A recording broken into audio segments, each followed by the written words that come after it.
1878 yılında Bitlis'in Hizan nahiyesinin Nurs köyünde dünyaya gelen Bediüzzaman Said Nursi Hazretleri 23 Mart 1960 yılında Şanlıurfa'da fani alemden baki aleme göç eylemiştir. Küçük yaşlardan itibaren ilme olan ilgisi çevre medreseleri dolaşmasına, farklı hocalardan ders almasına vesile olmuş ve bu çerçevede 80'den ziyade İslami kitabı hafızasına almış ve belli dönemlerde bunu hafızasından tekrar etmiştir. Özellikle Van valisi Tahir Paşa'nın konağında kalırken İslami kaynakların yanında batıdan gelen kaynakları da takip etmiş, hem günceli takip etmek babında gazeteleri de okuduğunu biliyoruz. Bundan dolayı Bediüzzaman Hazretleri daha talebeliğinin ilk yıllarından itibaren hem İslami kaynaklara hem de batıya ait kaynakları okuyup hem doğudan hem batıdan haberdar olduğunu biliyoruz. Şimdi bu bağlamda Bediüzzaman'ın şahsiyeti ve kişiliği anlamında ne söyleyebiliriz? Bediüzzaman'ın 80 küsür yıllık bereketli hayatına baktığımız zaman Bediüzzaman Said Nursi'nin prensiplerine bağlı olan ve talebelik yıllarından ahir ömrüne kadar belli prensipler çerçevesinde hayatını devam ettirdiğini söyleyebiliriz. Dolayısıyla bir dava adamının davasındaki ciddiyetini ve sıdkını gösteren en temel şey belli prensipler üzerinde hareket etmiş olmasıdır. Örneğin uyuma alışkanlığından yemek yeme alışkanlığına, misafirleri kabul etme saatinden talebeleriyle görüşme ve ders yapma saatlerine kadar belli prensiplere riayet ettiğini görüyoruz. Özellikle onun Tarihçe-i Hayat isimli kitabına baktığımız zaman 4 tane düsturdan bahsedilir. Bunlardan birincisi talebeliğinden itibaren hediyeyi, karşılıksız bir şey kabul etmeme önemli düsturlarından bir tanesidir. Diğer bir düsturu hiçbir alime sual sormamak. Diğer bir üçüncüsü ise kendisi gibi talebelerine de karşılıksız hediye ve yardımı kabul ettirmemesi. Dördüncü olarak ise dünyaya ait hiçbir şey elde etmemek, dünyevi menfaat kabul etmemek ve mücerret kalmak gibi düsturu vardır. Dolayısıyla bu 4 düstur, yani karşılıksız hediye ve para kabul etmemek, alimlerden sual sormamak ve talebelerine de yardım ve zekat aldırtmamak ve dünyaya ait dünyevi menfaati gözetmemek, dolayısıyla mücerret kalmak düsturu talebelik yıllarından hayatının sonuna kadar devam etmiştir. Bunların detayları var ama girmeyelim oraya. Fakat bu 4 düstur bize gösteriyor ki aslında özellikle günümüzü de düşündüğümüz zaman şahsiyetin ne kadar önemli olduğunu, şahsiyet ilimden evvel diye bir söz vardır. Dolayısıyla fikri hürriyetin, fikri istiklaliyetin olabilmesi için iktisadi istiklaliyetin olması söz konusudur. Dolayısıyla iktisadi istiklaliyeti, iktisadi hürriyeti olanın fikri hürriyeti söz konusudur. Bediüzzaman bundan dolayı hayatı boyunca hiçbir otoritenin baskılarına bu noktadan boyun eğmemiştir. İktisat ve bereketle hayatını yaşamıştır. Dolayısıyla ilmini dünyaya suistimal edecek, dünyaya alet edecek bir duruma düşmemiştir. Dolayısıyla şahsiyet noktasında bence bu düsturlar çok önemli bir yer tutar. Hayatı boyunca bu davada istikamet üzere gittiğini söyleyebiliriz. Diğer bir konu Bediüzzaman'ın hayatı ve mücadelesi için de söyleyebiliriz. Bediüzzaman Hazretleri'nin hayatı, kendisinin de risalelerde ifade ettiği şekliyle baktığımız zaman bir defa harp meydanlarında, memleket mahkemelerinde, memleket hapishanelerinde, esaret zindanlarında geçmiş ve kendi ifadesiyle 28 sene boyunca eza ve cefa çektirilmiş, dünya zevki namına bir şey tatmadım şeklinde ifade etmektedir. Dolayısıyla hayatı tecritlerde, esarette, zindanda ve zehirlenerek çok müteaddit defada suikaste uğramıştır malum. Ama Cenab-ı Hakk'ın inayetiyle hayatını eceliyle ne yapmıştır? Biraz önce başta da bahsettik. 23 Mart 1960 yılında Şanlıurfa'da eceliyle Hakk'ın rahmetine kavuşmuştur. Şimdi hayatı bu şekilde harp meydanlarında, memleket mahkemelerinde, hapishanelere geçti. Peki Bediüzzaman'ın maksadı neydi? Bu mücadele ne içindi dediğimiz zaman yine kendi ifadelerinde çok veciz şekilde bunu ifade eder maksadını. Evet, biz bir cemaatiz. Hedefimiz ve maksadımız evvela kendimizi, sonra milletimizi idam ebediden ve daimi hapsi münferitten kurtarmak ve vatandaşlarımızı anarşilikten ve serserilikten muhafaza etmek ve İki hayatımızı imhaya vesile olan zındıkaya karşı Risale-i Nur'un çelik gibi hakikatleriyle muhafaza etmektir şeklinde veciz olarak ifade ediyor. Yani mesele burada imanı kurtarmak meselesidir. Dolayısıyla evvela herkes kendi nefsini, ki zaten risalelerinde de biz bunu görürüz, nefsini ıslah etmeyen başkasını ıslah edemez. Bediüzzaman evvela en evvelde nefsine yazmıştır. Daha sonra bu nefsine yazdığı dersleri talebeleri gördüğü zaman demişlerdir ki bu bizim için de faydalı. Bundan biz de istifade edebiliriz demişlerdir. Yoksa Bediüzzaman ben bir kitap yazayım, milleti irşad edeyim değil. Kendi nefsine, kendi ruhundan tevellüt eden ihtiyaçlara binaen bunu yazmıştır.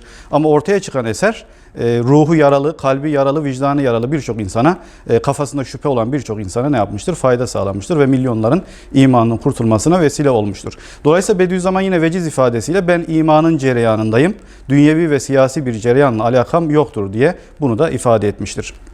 Peki Bediüzzaman nasıl bir dava, nasıl bir bilinç bize miras bırakmıştır dediğimiz zaman, bir defa Bediüzzaman iman ve Kur'an hizmetkarı olarak hayatı bize büyük bir mirastır, büyük bir bilinçtir.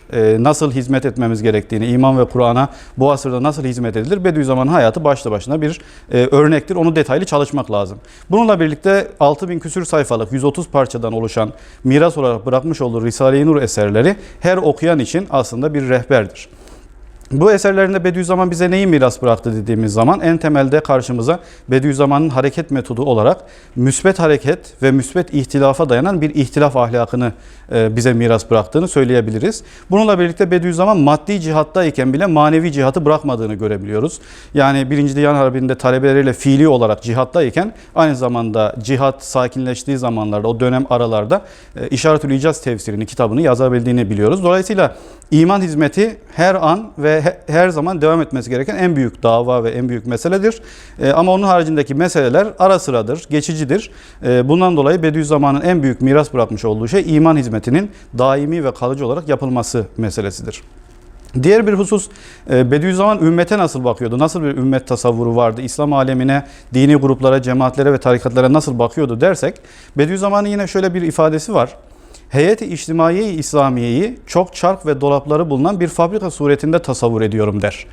Aslında burada fabrika benzetmesi çok manidardır. Çünkü fabrika modern bir tanımlamadır.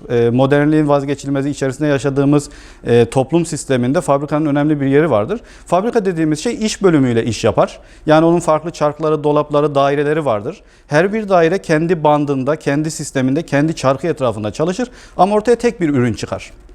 Dolayısıyla buradan hareketle bunu Heyeti İçtimaiye İslamiye'yi fabrikaya benzetmiş olması demek, aslında ümmet büyük bir çatıdır. Bu ümmetin içerisinde farklı dini gruplar, mezhepler, tarikatlar ve cemaatler vardır.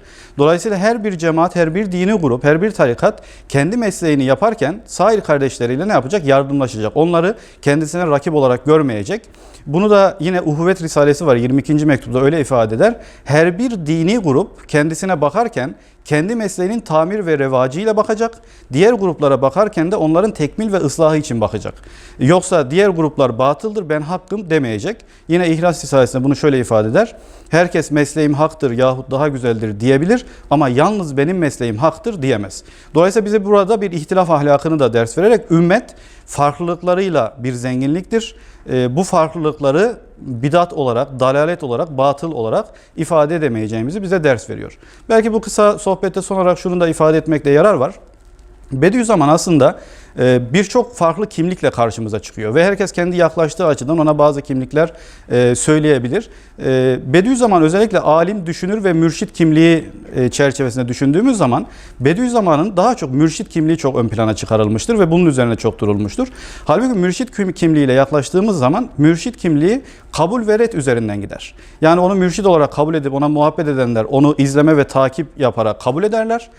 Ona mesafeli yaklaşanlar ise mürşit kimliği üzerinden ne yaparlar? İster seküler gruplar olsun, ister dini gruplar olsun, onu reddederler.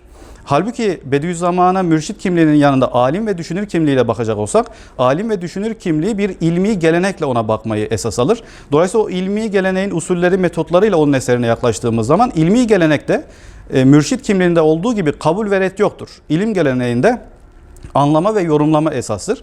Dolayısıyla Said Nursi'ye alim ve düşünür kimliğiyle yaklaştığımız zaman ilmi kimliğiyle yaklaşmış oluruz.